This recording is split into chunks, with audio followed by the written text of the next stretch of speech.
Hi, I'm Dr. Professor Alex Rema Zachariah, MD, a retired physician professor from India. Both my wife, Dr. Prema, also a retired professor physician. We live in Urbana since 2005. Before that, we both were in one of the top medical schools in India, Christian Medical College. I was the dean.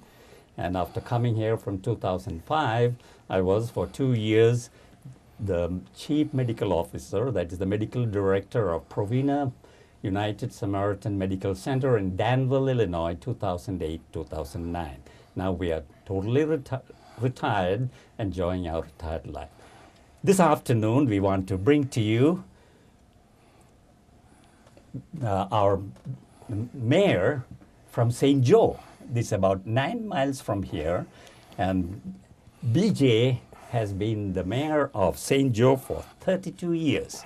And my daughter, Alina Paul, works in St. Joe for the last 4 or 5 years, so we meet each other frequently. A couple of years ago, you told me about that every summer you go to Canada for a fishing trip, and you have 1, 2, 3, 4, 5 of you, but the fifth person is not No, here. four. Four. Oh, Four. 1, 2, 3, 4. Okay. Yeah. Just 4 of you. And so, how did it all get started? Well, we started with this because we were all interested in fishing. And I had a friend who had done some fishing up in this particular area. And I showed interest to our people, and we have with us Judge Defanis, and which is the driver for our group. And then well, he doesn't let any of us drive. That's why I call him my driver. And Keith Parrish. Keith does research over at the university, projects. And then Duke Goodwin. Duke is retired from the Urbana Fire Department and the Sheriff's Office. So I call him my security. But anyhow, so we started up and we go to Canada. I got familiar with the area.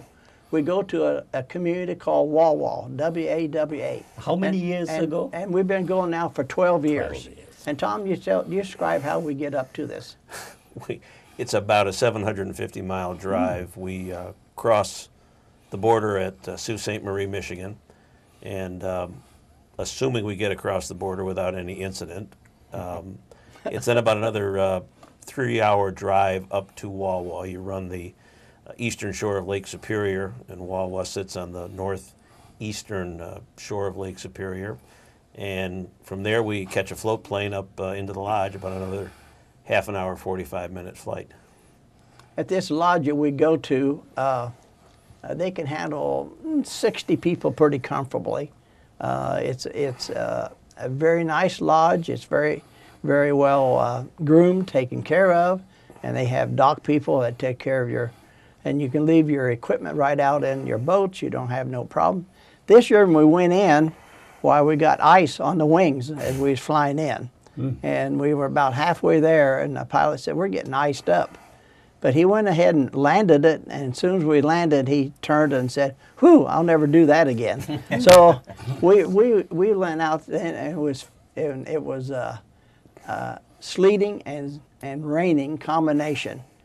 But 2 hours afterward, I'd caught 15 walleye, so I didn't care about what the weather was doing. I don't know if Tom had anything or not. I kind of believe he did, because just the two of us went this year. But then 2 years prior is when Keith and Duke went with us. And it's sort of a battle among us, contest as to, and we both always have a guide with us. The guide had been guiding for like 32 years in this particular area. This lake covers a little over 30,000 acres. It's about 26 miles by 8 miles. So, and there's like 147 islands. So most of the time I have no idea where we are. I couldn't get back if I had to the dock.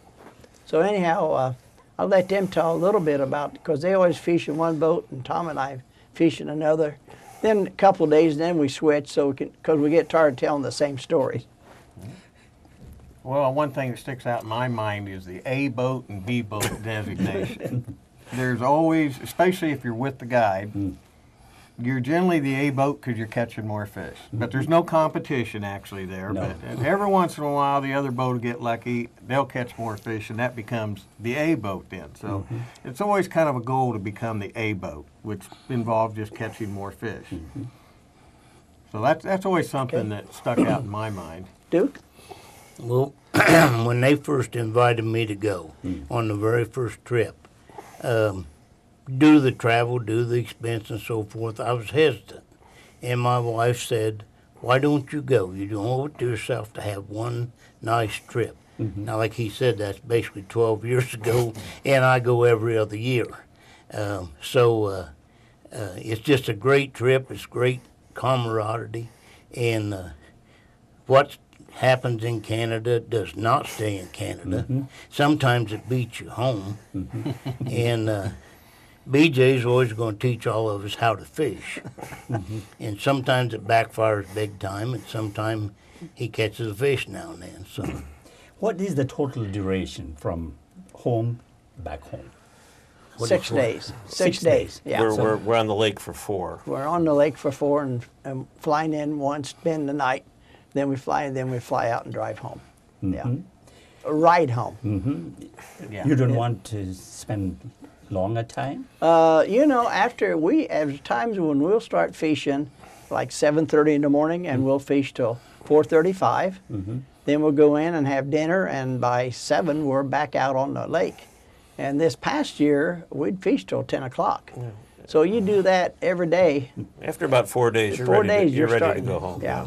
They have a 5-day trip and a 7-day trip that you could take.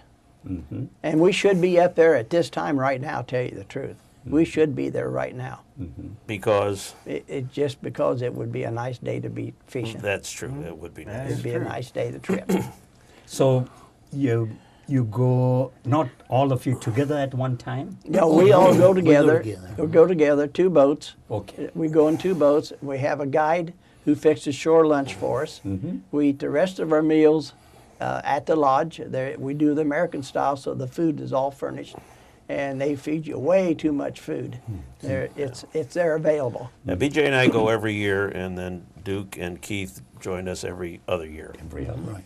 So when 2 of you go, then just 2 of you, Just right? 2 of us. Yeah, that's right. And this plane ride that you take, how many hours? Well, it's interesting. It's about 80 miles, about 30 to 40 minute flight.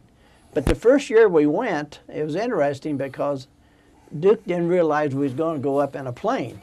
He'd never been in a float plane. You hadn't been in a float plane. No, I'd never been in a float plane either. Yeah.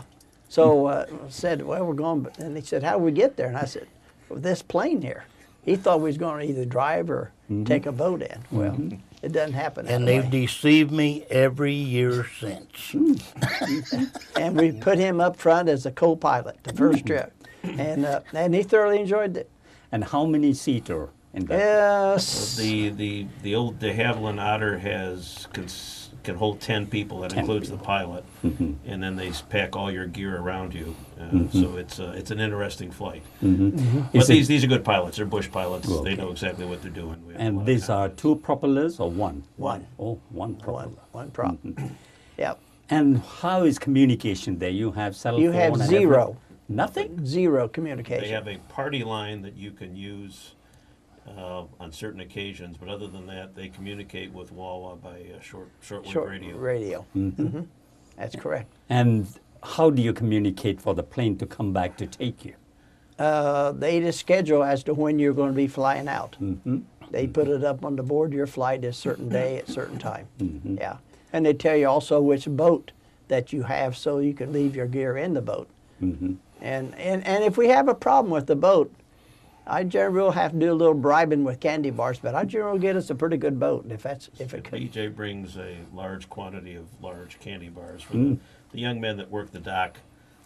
Appreciate that, and we get pretty good service. They work for 3 months, and they only get 1 week off in 3 months. They work 24/7. So they're always happy to see my payday candy bars because they don't have those up there for some reason. And any candy bars they would want would have to be purchased, so they would have to pay for Yeah. them. So you'd be surprised how far a Snickers bar will get you. BJ's a very good tipper. He's known for his tipping. When you get at the end of the trip, Yes. oh, by the way, your part's $20. They have no idea. You don't have a We don't. They don't have any idea that any of the rest of us tipped them But he takes care of it. But he does do a great. He it's- does do a great job lining the trip up and making sure everything it click click click. So we don't have a complaint. But that is one thing he does. It's referred to as a Hackler party. Oh, And we also we met up with 4 guys from Maryland. One of the gentlemen is 92 years old. And he gets in and out of the boat. Only problem he ever has is when Duke's here, he's always digging in the tackle box, getting I knew getting that'd something. come out. He likes You know them. it. He always trying to get something out of that. When you're a nice guy, they like you. how crowded it is? You're not crowded at all. No? You got that 30,000 acres. It's a huge lake, and at any given time there might be 10 or 15 boats from the lodge that go out. And when you're looking at 30,000 acres of water, it's every now and then you'll see another boat, but not very frequently. And then the plane, when you're flying, the scenery is so good. There's nothing but pine trees and lakes, and you really don't feel the crowdedness that you are in the plane. No. You are crowded in the plane, Yes. but it's fantastic. And would you tell some of, what is this? This is a fish. Well, this is a northern pike that I caught 2 years ago. Tom and I was there together that time. We had been on the water for probably an hour and a half. We were in the guide's boat, And too. we was in the guide's boat, and I flipped out. Tom was fishing inward trying to catch a walleye. Well, these big boys stayed on the outside waiting to grab a walleye. Well, he's there fishing for these little, 18, 20-inch fish. And I figured in my mind, if I go out farther, the big boys will be out there ready to get their breakfast. And that's where this guy was. And how much you had to struggle to get him? Well, I had a problem with Tom. Well, no, it took about a half an hour to bring that fish in. Yeah. The guide was maneuvering the boat because this, I don't want to brag for BJ since he does well enough himself, but he was using ultralight equipment with, about a 6-pound Six-pound test line. And to catch a fish this size with that about- equipment is, So should be about 21 half-pound fish is what it would be. 42-inch. That's what it was. and they worked it. They had We had to work it. But then once we got in the boat, you'd think the thing was going to eat us up. Because he didn't like that. And we was going to have Tom take picture. Well, and Tom doing that, why, we kept saying, back up, back up. Well, for some reason, he don't think he can walk on water. But he wanted to stay in the boat to take the picture. Your Honor, this is your, That's my lure, yes. so yes. your lure. So you have a claim for this? I sort of do, yes. It's mostly jealousy, but it's a claim. Probably knowing BJ, he offered to let him pay half for the taxidermy. And this tiny hook. Yes. Yeah. Is that all you? fish That's is- all it That's was. exactly what it was. That's exactly. At the Amazing. man at the border, when we come across the border, Yes. they had iced this down, and he was asking Tom. We don't get a talk at the border. Tom does all the talking at the border. And we were in the Altima, and he wanted me to make sure the back door was unlocked, so he could look. So he opens the back door, and this was sort of covered up. He lifted it up, and there's that monster fish staring at him. And he accused BJ of buying it, but I suggested to BJ he was only joking. My fishing friends have always said, "What's that name of that fish market you bought that fish at?" I would never say that. Now Duke did catch a 32-inch northern. I was in the boat with him. And Tom caught a 32-inch, and I was in the boat with him. 32 inches and a quarter. Mine was slightly bigger than his. If you step on it, it will become 32 and a quarter.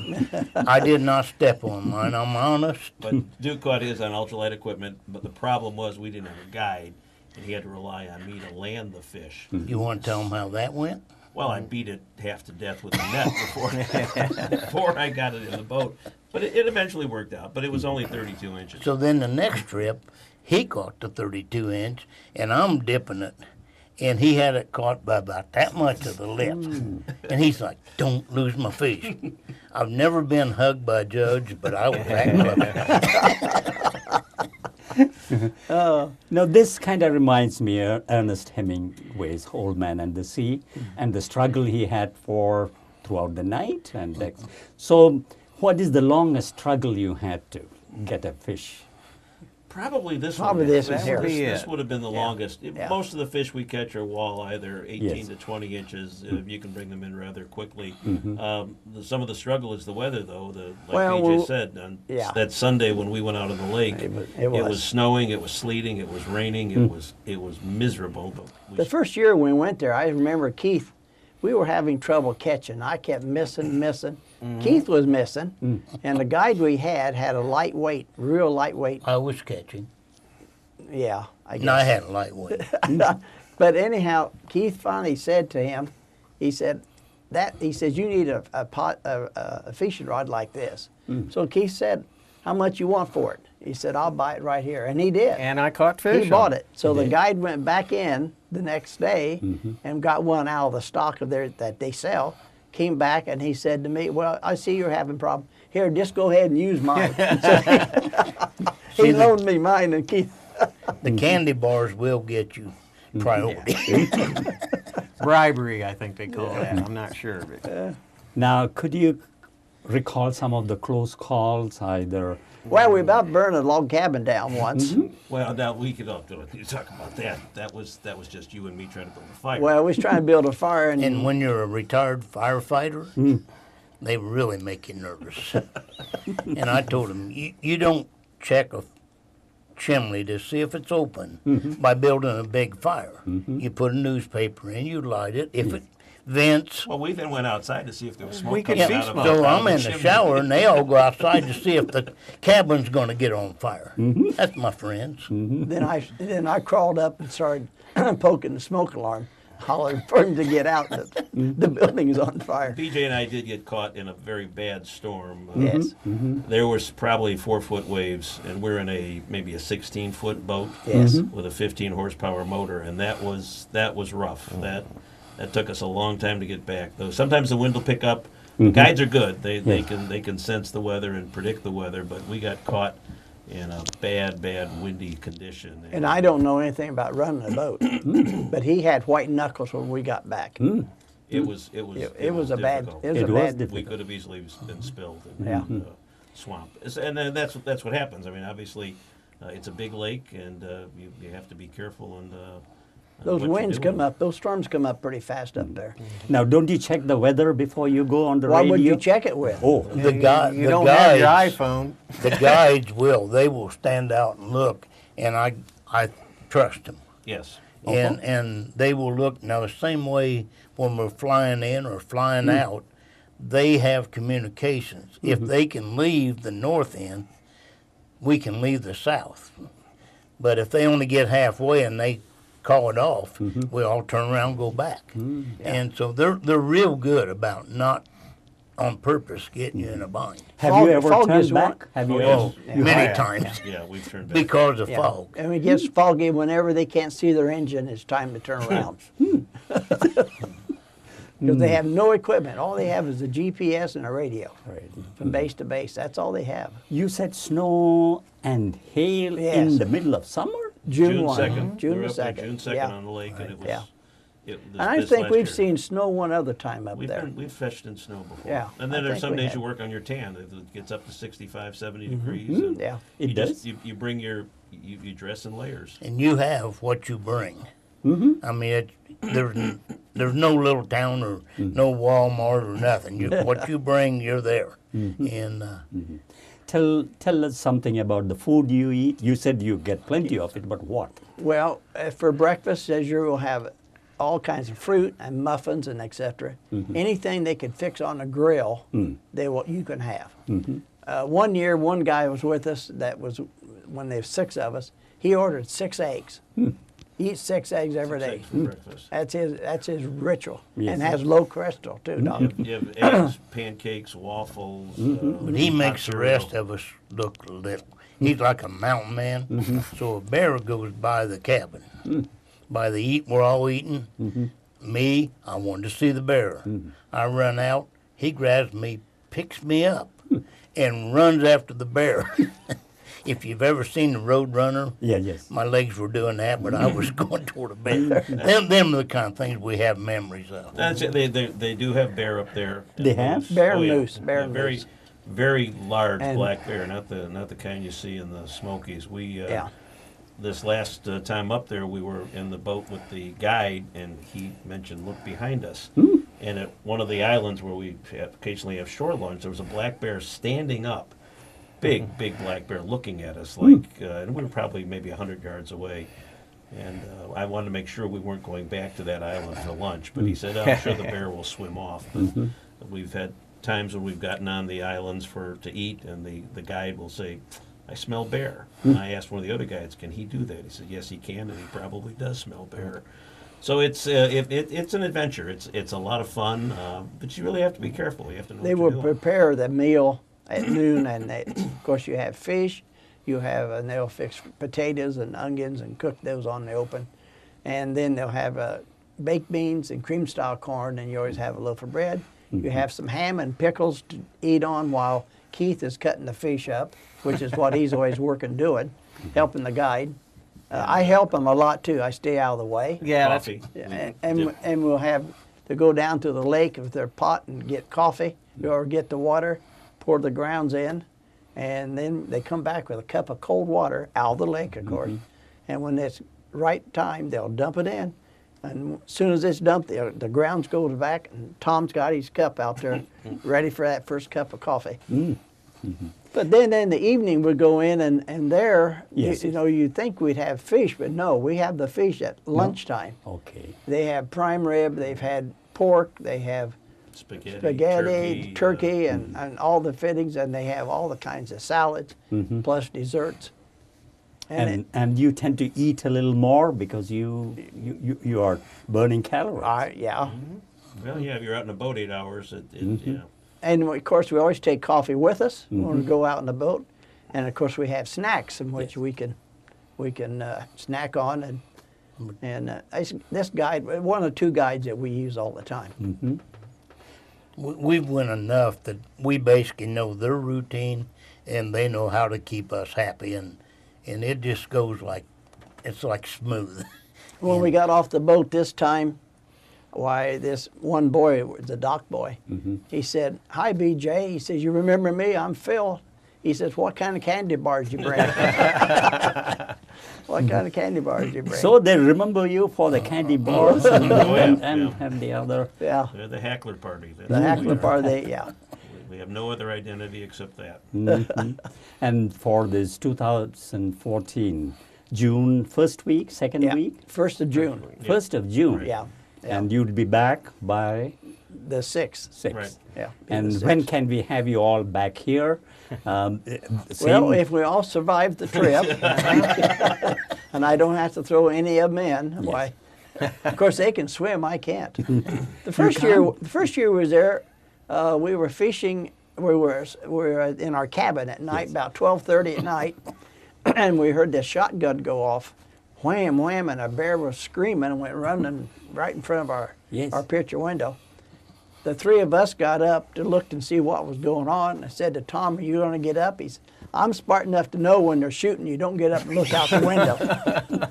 But then I said, that bear, no bigger than that door we had, could have gone right in our cabin.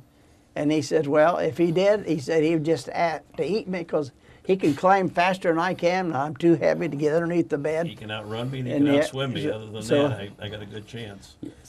So then Duke played a little bit of a joke on I Keith. accidentally fell.